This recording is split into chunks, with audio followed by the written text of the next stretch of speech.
ஹாய்ப்பா, இன்னைக்கு பப்பாளி காய் கூட்டு எப்படி செய்யலான்னு பார்க்கலாம் வாங்க. ஒரு பப்பாளி காய் எங்கள் வீட்டில் காய்ச்சது, அதை நான் எடுத்திருக்கேன். அதை பாதியாக நறுக்கிக்குவோம், தேவையான அளவு சேர்த்துக்குவோம். அதோட விதையும் தோலையும் சீவிக்குவோம். தோலை சீவிக்கிட்டு தேவையான அளவு சின்ன சின்னதாக கட் பண்ணிக்குவோம். கூட்டுக்கு சின்ன சின்னதாக நறுக்கிக்கிட்டால் ரொம்ப நல்லாயிருக்கும். இது சாதத்தோட சேர்த்து சாப்பிட்லாம், ரசத்தோடு சேர்த்து சாப்பிட்லாம். ஒரு வெங்காயம், ஒரு தக்காளி, 3 பச்சை மிளகாய் எடுத்திருக்கேன். நறுக்கி வச்சுட்டா சட்டுன்னு ஆயிடு. இது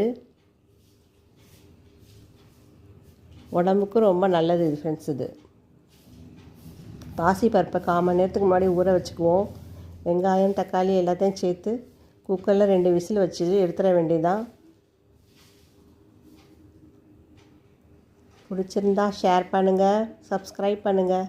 தாளிக்கிறதுக்கு கடுகு, ஜீரகம் போட்டிருக்கேன். ரொம்ப நல்லா வந்துச்சு ஃப்ரெண்ட்ஸ். இது கட்டாயம் செஞ்சு சாப்பிடுங்க.